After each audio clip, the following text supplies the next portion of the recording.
Hello friends, welcome to Neha Anuj की रसोई। इस रेसिपी में मैं आपको बनाना के फूल की पंखुड़ियों की चटनी बना के दिखाऊंगी, वो भी बहुत ही इजी मेथड से। तो चलिए शुरू करते हैं।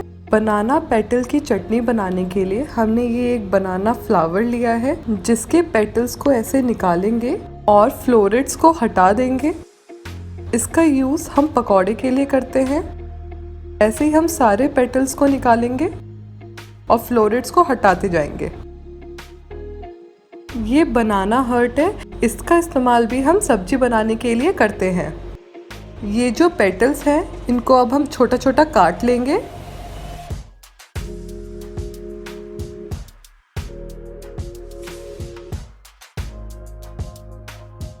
ये देखिए, हमने इन्हें काट लिया है। अब इन्हें एक बर्तन में रख लेंगे। पानी को गर्म करके उसमें आधा छोटा चम्मच हल्दी डालें, 1 छोटा चम्मच नमक और फिर ये कटे हुए पेटल्स डाल दें। फिर इन्हें चलाएं, फ्लेम को हाई पे रखें और इसे 5 मिनट तक हाई फ्लेम पे बॉईल करें। 5 मिनट बाद आप देख सकते हैं ये बॉईल हो रहा है, पेटल सॉफ्ट हो गया है। तो अब हम फ्लेम को ऑफ कर देंगे और इसे ड्रेन कर लेंगे।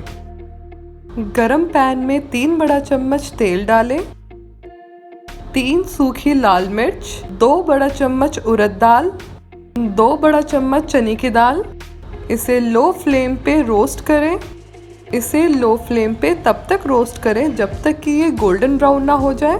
देखिए, ये सुनहरे कलर का हो गया है। तो अब हम फ्लेम को ऑफ कर देंगे और इसे ग्राइंडिंग जार में डाल देंगे। पेटल्स को भी डाल दें। देखिए, हमें इसे अच्छे से ड्रेन कर लिया है।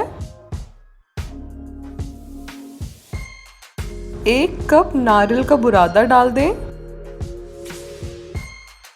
थोड़ा सा इमली, 1 छोटा चम्मच गुड़, नमक स्वाद अनुसार और इसमें पानी डालकर अच्छे से पीस लें। हमने इसे पीस लिया है। आप देख सकते हैं ये बहुत ही अच्छे से पिस गया है। आपको भी ऐसे ही पीसना है। तो अब हमारा चटनी तैयार है। आप सब भी अपने घर में इस चटनी को ज़रूर ट्राई करें। ये बहुत ही हेल्दी होता है और इसे बनाना बहुत ही आसान है।